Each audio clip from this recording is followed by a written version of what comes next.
Hello students, आज के इस वीडियो में हम लोग चर्चा करेंगे, पढ़ेंगे क्लास 10th का लैंगिक जनन। जीओ में जो जनन हम लोगों का चल रहा है उसमें अलैंगिक जनन और उसके प्रकार हम लोग पढ़ चुके हैं। आज के इस वीडियो में हम लोग लैंगिक जनन पर चर्चा करेंगे। लैंगिक जनन होता क्या है ये जानेंगे और इससे रिलेटेड बहुत सारे टर्म्स के बारे में अध्ययन करेंगे। लैंगिक जनन या इसको सेक्सुअल रिप्रोडक्शन बोलते हैं।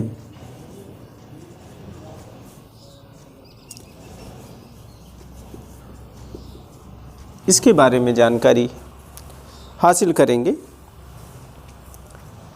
यहाँ पर देखिए, जो लैंगिक जनन है वो जनन की ऐसी विधि है जिसमें युग्मक का निर्माण होता है। वो चाहे एक ही जनक के अंदर होता हो और या दो अलग अलग जनकों के अंदर होता हो, और फिर वो उन युग्मकों का संलयन हो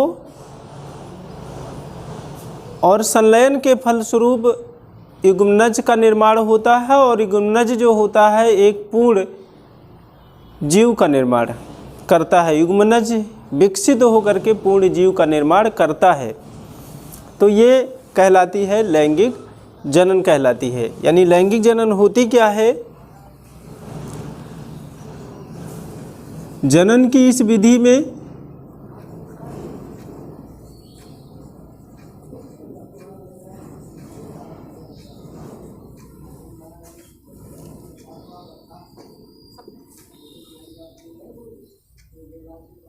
युग्मकों के संलयन के फलस्वरूप युग्मकों के संलयन के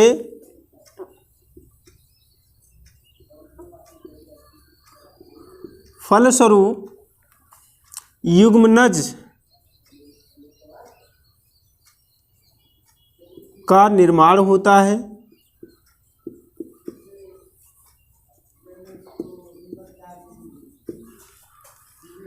युग्मनज से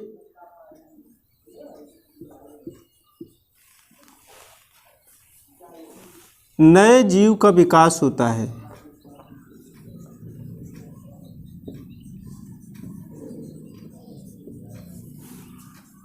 युग्मनज से नए जीव का विकास होता है। तो इसी विधि को लैंगिक विधि बोलेंगे। अब यहाँ पर आपको ये जानना है कि जो लैंगिक जनन है, आपको ये बताया गया कि इसमें दो जनक भाग लेते हैं। दो जनक भाग लेते हैं।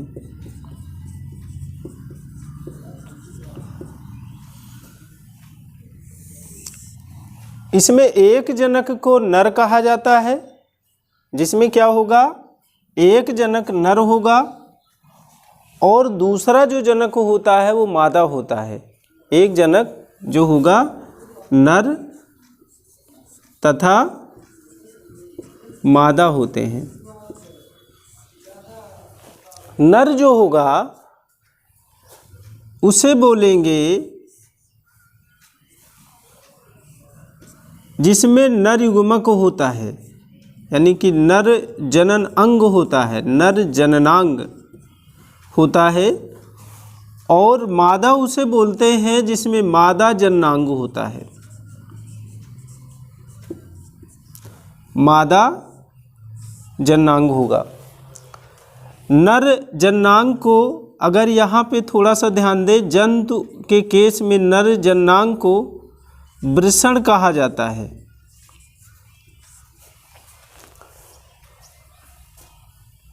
और मादा जननांग को अंडाशय कहते हैं।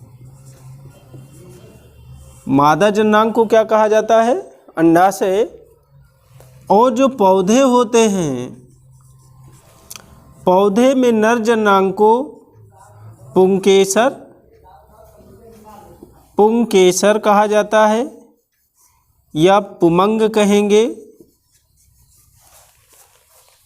और मादा जननांग को यहाँ भी अंडाशय ही कहा जाता है। तो नर किसे कहेंगे? जिनमें नर जननांग यानी कि वृषण होता है अगर जंतु के केस में देखा जाए, और मादा उसे कहेंगे जिनमें अंडाशय पाया जाता है। ये जो नर जननांग होता है यानी चाहे वृषण हो या पुंकेसर हो, इसमें नर युग्मक बनते हैं। नर युग्मक का निर्माण होता है और इसमें मादा युग्मक का निर्माण होता है। मादा युग्मक का निर्माण होता है, मतलब यहाँ पे युग्मक अगर देखा जाए तो ये रिप्रोडक्टिव यूनिट हैं, जनन की इकाइयाँ होती हैं। और ये जो जनन की इकाइयाँ होती हैं ये अगुणित होती हैं। एक चीज़ और ध्यान रखना है, नर युग्मक या मादा युग्मक का जो निर्माण होता है वह कोशिका के विभाजन के फलस्वरूप ही होता है। तो नर युग्मक या मादा युग्मक के लिए जो विभाजन होती है, जो विभाजन प्रक्रिया होती है, वो अर्धसूत्री विभाजन होती है। कौन सी? अर्धसूत्री विभाजन होती है। अर्धसूत्री विभाजन के फलस्वरूप नर युग्मक या मादा युग्मक का निर्माण होता है। अब ये नर युग्मक और मादा युग्मक क्या होंगे? का संलयन हो जाता है, जुड़ते हैं, और जुड़ करके जो बनाते हैं वो कहलाता है युग्मनज। युग्मनज कहलाता है। या और इनके संलयन होने की क्रिया, नर और मादा युग्मक के संलयन होने की क्रिया निषेचन कहलाती है। क्या कहलाती है? निषेचन। निषेचन क्या होता है? नर तथा मादा युग्मक के संलयन होने की जो प्रक्रिया होती है वो क्या कहलाती है? निषेचन कहलाती है। अब यहाँ पर एक चीज़ और जान लेना है कि जो नर युग्मक हो या मादा युग्मक वो अगुणित होता है, अगुणित होता है। यहाँ पे एक दो टर्म हम लोगों को जान लेना है, अगुणित, द्विगुणित। अगुणित का मतलब होता है, अगुणित जो होता है इसका मतलब होता है, जैसे आपको ये पता होगा गुणसूत्र मनुष्य के प्रत्येक कोशिका में अगर देखा जाए तो गुणसूत्रों की जो संख्या होती है वो 46 होती है। और ये भी क्लियर है कि गुणसूत्र जो होते हैं वो जोड़े में पाए जाते हैं, यानी कि देखा जाए तो 23 जोड़े होते हैं, 46 या 23 जोड़े। लेकिन जब मनुष्य की कोशिकाओं से, मनुष्य में जो वृषण या अंडाशय जो होते हैं उन कोशिकाओं में अर्धसूत्री विभाजन होता है, और अर्धसूत्री विभाजन के फलस्वरूप जब युग्मक का निर्माण होता है, वृषण में नर युग्मक और अंडाशय में मादा युग्मक का निर्माण होता है, तब जब युग्मक का निर्माण हो जाएगा तो युग्मक में जो गुणसूत्रों की संख्या होती है वह आधी रह जाती है, यानी कि 46 का जो आधा हुआ वो कितना हुआ? 23 हुआ। 23 हुआ, यानी जोड़े में नहीं है, आधा। तो 23 वाली जो संख्या है आधा, वह संख्या अगुणित कहलाती है, और जोड़े वाली जो संख्या है वो क्या कहलाती है? द्विगुणित कहलाती है। मतलब अगर हम बात करें, कोई भी जीव जाति होती है उसमें एक फिक्स नंबर में, एक निश्चित संख्या में गुणसूत्रों की संख्या होती है, और गुणसूत्रों की संख्या उनके युग्मकों में आधी रह जाती है। और जब यहाँ पर अगर हम बात करें, जैसे 23 गुणसूत्र यहाँ किससे मिल जाएगा? नर से, और जब 23 गुणसूत्र मादा से यानी माता से मिलेगा, फिर युग्मनज में फिर 46 गुणसूत्र हो जाते हैं। तो फिर ये कंडीशन, युग्मनज जो होता है वो द्विगुणित होता है। क्वेश्चन पूछ लेता है युग्मनज क्या होता है? द्विगुणित। द्विगुणित अगर कभी कभी ऐसे भी लिख के आ जाता है कि 2n, या ऐसे लिखाता है 2x, कि युग्मनज क्या होता है, तो चाहे द्विगुणित लिखा हुआ हो या 2n लिखा हो या 2x लिखा हो, का मतलब यही होता है। ये क्लियर हो गया होगा कि यानी कि पेयर्ड कंडीशन जो होती है गुणसूत्रों की, वह क्या कहलाती है, द्विगुणित। अगर वह आधी हो जाती है, जैसे युग्मक में आधी रह जाती है, आधा गुणसूत्र रह जाता है, जो एक किसी भी जीव जात में गुणसूत्रों की संख्या निश्चित होती है, उसका आधा जो गुणसूत्र होगा वो क्या कहलाता है, अगुणित कंडीशन कहलाता है। तो युग्मक में कैसा होता है, अगुणित होता है। युग्मक अगुणित होता है, चाहे वो नर युग्मक हो या मादा युग्मक। युग्मनज जो होता है वो द्विगुणित होता है। तो ये क्लियर हो गया होगा। यहाँ पर अब एक चीज़ और जान लेना है, निषेचन आपको क्लियर हो गया। नर तथा मादा युग्मक के संलयन को क्या कहा जाता है, निषेचन कहते हैं। अब ये निषेचन दो तरह का होता है।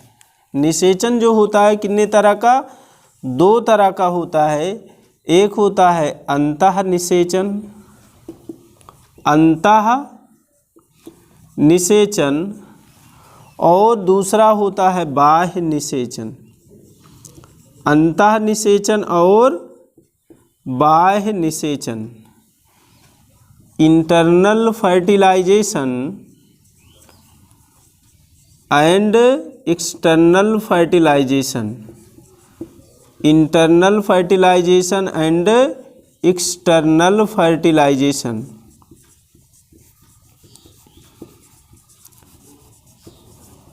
ये होता है। तो अंतः निषेचन और बाह्य निषेचन होता क्या है, पहले तो हम ये जान लेंगे, या हमको ये पता हो गया निषेचन होता क्या है, नर तथा मादा युग्मक का संलयन, और निषेचन के फलस्वरूप क्या बनता है, युग्मनज का। अब होता क्या है, अगर निषेचन जीव शरीर के अंदर हो रहा है, निषेचन क्रिया मादा के शरीर में होता है, नर युग्मक क्या होता है, वो मादा शरीर में पहुंच जाता है, पहुंचा दिया जाता है या पहुंच जाता है, और फिर वो मादा युग्मक को क्या करेगा, वो फर्टिलाइज करता है, निषेचित करता है। जब शरीर के अंदर होगा तब उसको बोलेंगे अंतः निषेचन। और जब क्या होता है, निषेचन क्रिया यानी नर और मादा युग्मक के संलयन होने की जो प्रक्रिया है, वह शरीर के बाहर किसी माध्यम जैसे जल में जब निषेचन क्रिया होती है, तब वह क्रिया कहलाती है बाह्य निषेचन। अब अगर यहाँ उदाहरण देख लें तो मनुष्य में अंतः निषेचन होता है, इसके अलावा पक्षियों में अंतः निषेचन होता है, पक्षी हो गया, ऐसे बहुत सारे जीवों में अंतः निषेचन होता है। बाह्य निषेचन में जैसे क्या हो जाएंगे, उभयचर हो गए, मछली हो गई। तो इन आदि में क्या होता है, बाह्य निषेचन होता है। इन केस में क्या होगा, नर और मादा युग्मक को पानी में छोड़ दिया जाता है, जहाँ पर ये जा कर के जल में ही इस जो शुक्राणु होता है, या ये कह लीजिए कि जो नर युग्मक होता है वो मादा युग्मक के पास पहुंच करके उसको निषेचित करता है।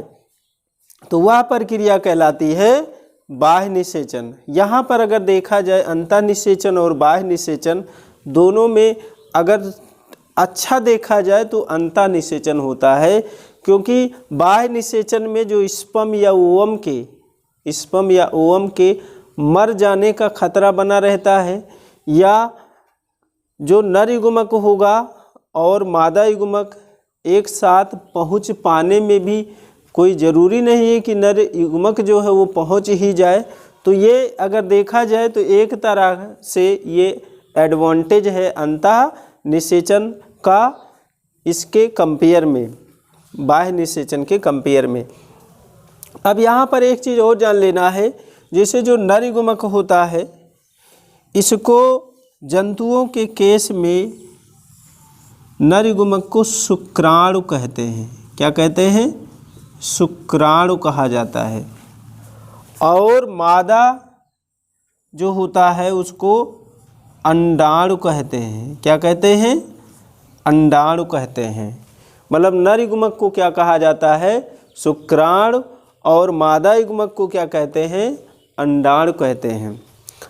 एक और चीज़ जानना है, जैसे यहाँ पर ये कह दिया गया कि 2 जनक भाग लेते हैं, लेकिन कभी कभी होता है कि केवल मतलब 2 जनक तो होंगे, लेकिन कभी कभी जनक ऐसा, यानी कि जो ये जनक है ये हो सकता है, मतलब एक लिंगी और द्विलिंगी, एक लिंगी तथा द्विलिंगी, ये टर्म हम लोगों को जान लेना है। यूनिसेक्सुअल और बाईसेक्सुअल। एक लिंगी क्या होगा या एक लिंगी जीव किसे कहते हैं? यहाँ पर देखिए आपको ये बताया गया कि जो नर जननांग है उसको क्या कहते हैं? वृषण। मादा जननांग को क्या कहते हैं? अंडाशय। अगर कोई जीव है जिसमें मतलब अकेला जीव है और दोनों जननांग, नर जननांग और मादा जननांग एक में ही उपस्थित है, एक ही शरीर पर उपस्थित है, तब ऐसे जीव को कहा जाएगा द्विलिंगी। क्या कहेंगे? द्विलिंगी। उदाहरण अगर हम देख लें तो वो जैसे केचुआ, जो केचुआ है वो द्विलिंगी का एक अच्छा उदाहरण है। इसके अलावा इसका अगर हम बात करें, एक लिंगी क्या होता है? एक लिंगी जीव उसे कहते हैं उसमें जिसमें या तो नर जननांग पाया जाए या फिर मादा जननांग पाया जाए। मतलब दोनों में से केवल एक जब पाया जाएगा, चाहे नर हो या मादा, तब उसको कहा जाएगा एक लिंगी। उदाहरण जैसे देख लीजिए, मनुष्य है, क्या हो गया? मनुष्य है। और भी उदाहरण इसके अलावा पक्षी में भी होते हैं एक लिंगी। इसमें अगर देखिए मटर है, ये सब क्या है? एक लिंगी। मटर जो द्विलिंगी होगा, तो एक लिंगी और द्विलिंगी क्लियर हुआ। हम आशा करते हैं कि ये आपके समझ में आ गया होगा। तो ये कुछ चीज़ें ऐसी थी कि जो आपको ये बताया गया। अब यहाँ पे जो युग्मनज बनता है निषेचन क्रिया के बाद, चाहे वो अंतःनिषेचन होता हो या बाह्य निषेचन होता हो, तो ये युग्मनज जो होता है वो एक सिंगल कोशिका होती है, एक ही कोशिका होती है। और ये जो कोशिका होती है इसी के लगातार विभाजन होने से पूरा जीव का निर्माण होता है। यानी ये कोशिका लगातार विभाजित होती जाएगी, कोशिका की संख्या बढ़ती जाती है और ऐसे कोशिकाओं की संख्या बढ़ती जाएगी और धीरे धीरे क्या होगा? ये पूरे जीव का निर्माण हो जाता है। तो ऐसे भ्रूण, यानी कि एक भ्रूणावस्था चलती है जो या तो मादा शरीर के बाहर होगा जब बाह्य निषेचन होगा, या फिर क्या होगा? मादा शरीर के अंदर होगा। ये क्रिया कंप्लीट होती है और फाइनली क्या होता है? अंत में ये होता है कि इसी एक कोशिका से पूरे जीव का निर्माण हो जाता है। तो ये लैंगिक जनन और उससे संबंधित कुछ टर्म जो है आपको बताया गया। इसके बाद हम लोग चलते हैं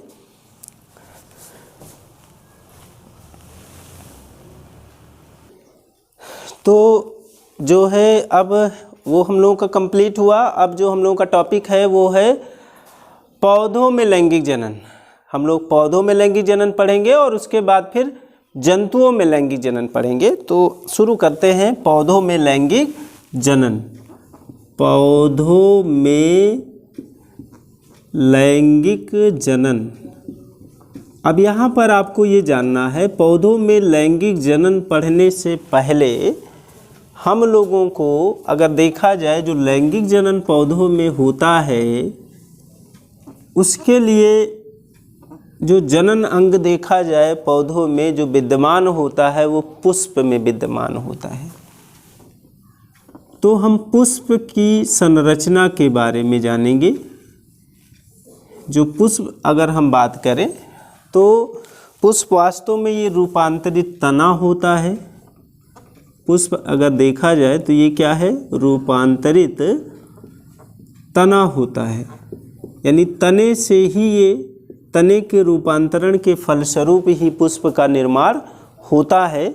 और पुष्प के कई भाग होते हैं, पुष्प के कई भाग होते हैं। मुख्य रूप से हम यहाँ पर भागों के बारे में बताते चल रहे हैं। जो मेन पार्ट और रिप्रोडक्शन से कुछ रिलेटेड है, जनन से कुछ रिलेटेड है, उसके बारे में हम यहाँ पर बात करते हैं।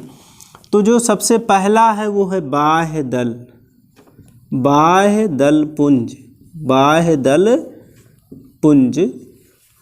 दूसरा होता है दल पुंज, दल पुंज। तीसरा होता है पुमंग और चौथा है जायांग। मतलब ये 4 मेन अंग होते हैं। इसमें अगर देखा जाए तो जो ये बाह्य दल है, बाह्य दल अगर हम एक पुष्प लें तो नीचे की तरफ जनरली ग्रीन कलर का हरे रंग के ऐसे एक चक्र में लगे हुए होते हैं नीचे।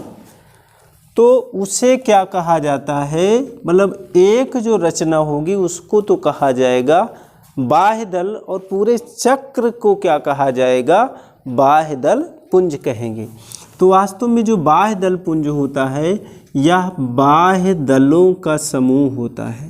क्या होता है, बाह्य दलों का समूह होता है, बाह्य दलों का समूह होता है। मतलब और किस रंग का होता है, सामान्यतः हरे रंग का होता है, सामान्यतः हरे रंग का होता है। और अगर हम बात करें तो ये जब वास्तव में जो पुष्प बनता है शुरुआत में कली होती है, तो कली अवस्था में ये पूरे अंदर के जितने भी पार्ट होते हैं, जैसे ये और ये सभी चीज़ें ज़्यादा विकसित नहीं हुई होती हैं, तो पूरी तरह से वह इन पार्टों को ढके रहता है, यानी कि प्रोटेक्शन प्रोवाइड का काम करता है, सुरक्षा प्रदान करने का काम करता है। तो यह सुरक्षा प्रदान करने का काम करता है।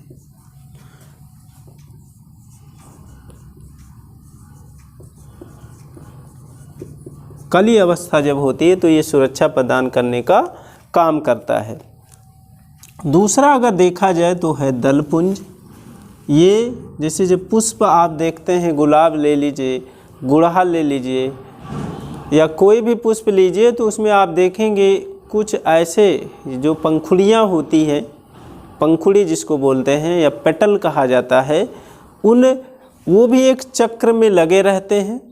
तो उन सभी का जो समूह होता है उसको दलपुंज कहते हैं।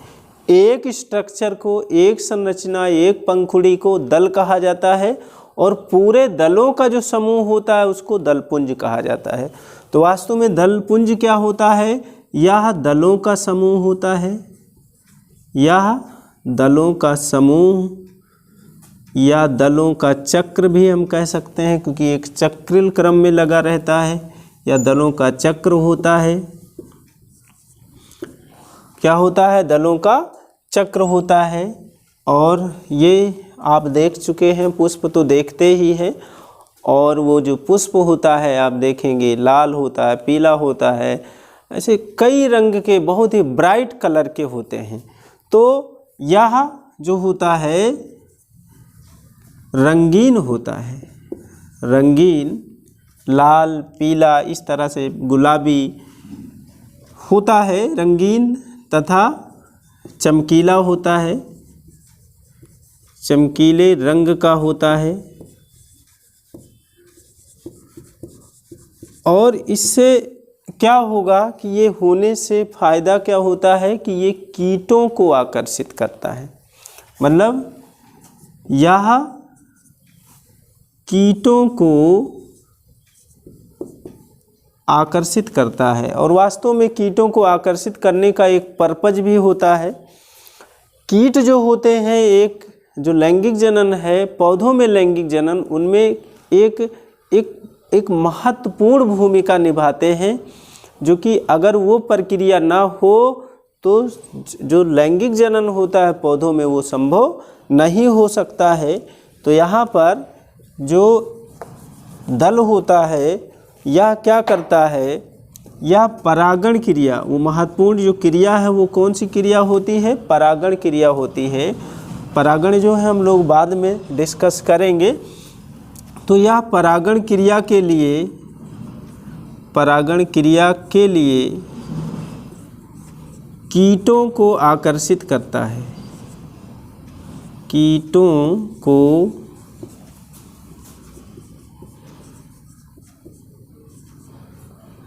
आकर्षित करता है।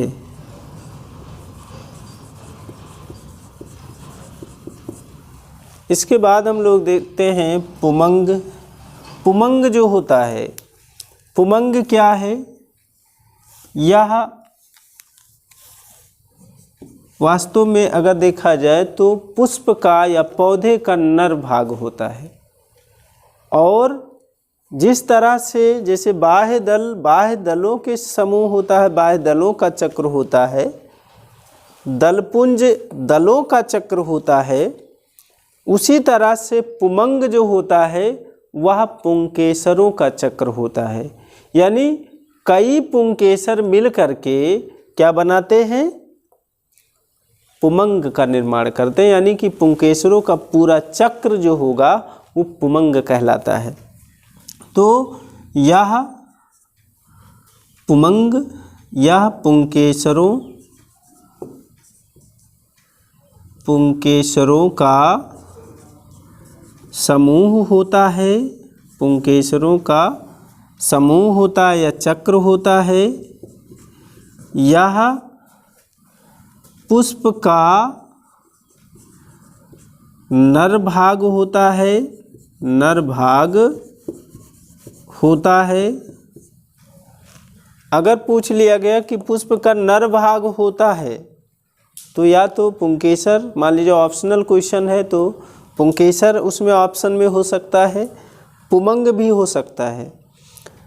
चूँकि जो पुमंग होता है वो इन्हीं का कलेक्शन है, पुंकेसरों का समूह है। तो इसमें कंफ्यूज नहीं होना है कि नर पुष्प का नर भाग क्या है, पुमंग है कि पुंकेसर है। वास्तव में पुमंग जो है वो पुंकेसरों का समूह ही होता है। तो चाहे पुंकेसर ऑप्शन में हो या पुमंग हो, दोनों सही होगा। तो यह पुष्प का नर भाग होता है। इसमें नर युग्मक का निर्माण होता है, नर युग्मक का निर्माण होता है। और यहाँ पर अगर हम बात करें जो जायांग होता है, यह अंडपो, यह अंडपो या ये कह लीजिए स्त्री केसर का चक्र होता है, चक्र होता है। और ये पुष्प का, यह पुष्प का मादा भाग होता है, मादा भाग होता है। ये पुष्प का कैसे कौन सा भाग होता है, मादा भाग। और इसमें मादा युग्मक का निर्माण होता है, मादा युग्मक का निर्माण होता है, मादा युग्मक का निर्माण होता है। तो ये पार्ट होते हैं। अब यहाँ पर थोड़ा सा हम लोग इतने जो पार्ट हैं ये आपको क्लियर हो गया होगा। हम फिगर के माध्यम से थोड़ा सा बताएंगे कि कौन कौन से पार्ट हैं, जिसे आप लोगों को बढ़िया से कॉपी में ड्रा कर लेना होगा फिगर को भी, क्योंकि आपके एग्ज़ाम में कभी कभी सीधा क्वेश्चन पूछता है कि एक प्रारूपिक पुष्प का नामांकित चित्र बनाओ। तो इस फिगर पर भी आपको प्रैक्टिस कर लेना है। तो यहाँ पर ये आपको नोट कर लीजिए, उसके बाद ये हम फिगर को बताते हैं। पुष्प के मुख्य रूप से जो 4 पार्ट हैं वो फिगर के माध्यम से देख लीजिए।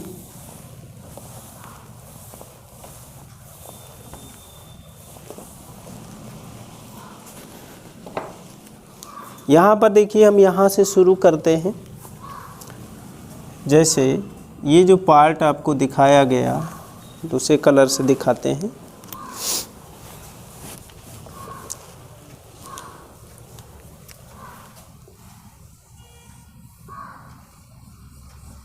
ये जो पार्ट है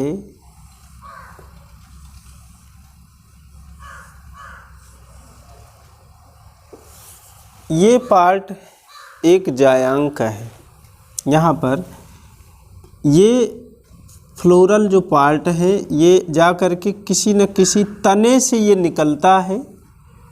इसको पुष्प वृंत कहा जाता है, पुष्प वृंत कहेंगे। इसके बाद इसी में क्या होगा, हरे रंग का ऐसे ये निकले रहते हैं, मतलब बाह्य दल निकले रहते हैं। बाह्य दल ऐसे एक चक्र में लगे रहते हैं, इसी से निकले रहते हैं। इनको क्या कहा जाएगा, एक स्ट्रक्चर को तो बाह्य दल कहेंगे और पूरा जो चक्र होगा उसको बाह्य दल पुंज कहेंगे। इसके अलावा यहीं से क्या होती है, ऐसे पंखुड़ियाँ निकली रहती हैं, इस तरह से ऐसे ऐसे पंखुड़ियाँ निकली रहती हैं।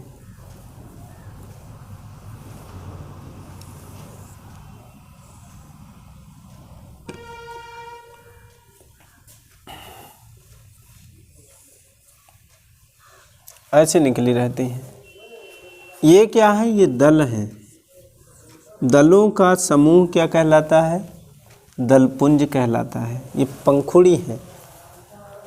इसके अलावा यहाँ पर क्या होता है कि पुंकेसर भी निकले रहते हैं। यहीं से क्या होंगे, पुंकेसर भी निकले रहते हैं। ये पुंकेसर हैं जो एक क्रम में लगे रहेंगे, तो इनके चक्र को पुमंग कहेंगे। जायांग एक भी हो सकता है, एक से अधिक भी हो सकता है। मतलब जो अंडप होगा, अंडपों की संख्या 1 होगी, स्त्री केसर की संख्या 1 हो सकती है, एक से अधिक हो सकती है। अगर 1 है तब उसको हम चाहे जायांग कहें या अंडप कहें, एक ही बात है। और अगर पूरा समूह जो होगा वो मिल करके जायांग बनाएगा, एक सिंगल को अंडप कहेंगे। अब यहाँ पर देखिए, जिस पर ये सभी फ्लोरल पार्ट लगे रहते हैं, पुष्प के भाग, इन भागों को जिस पर लगा रहता है उसको पुष्पासन कहा जाता है। क्या कहते हैं, पुष्पासन कहेंगे। ये भी है कि ये वाला जो भाग है ये क्या है, ये पूरा अंडप है। इसका ऊपरी भाग वर्तिकाग्र कहलाता है, वर्तिकाग्र। ये वाला भाग जो होती है ये वर्तिका कहलाती है। और जो नीचे का ये फूला भाग जो होता है ये अंडाशय कहलाता है। वास्तव में ये भाग किसके हैं तीनों, एक स्त्री केसर के भाग हैं या एक अंडप के भाग हैं, और कई अंडप या स्त्री केसर मिल करके जायांग का निर्माण करते हैं। तो ये कौन सा भाग है, मादा भाग है। मादा भाग ये होता है। इसी के अंदर पाए जाते हैं ओव्यूल, इसी के अंदर ओव्यूल पाए जाते हैं, यानी बीजांड पाए जाते हैं।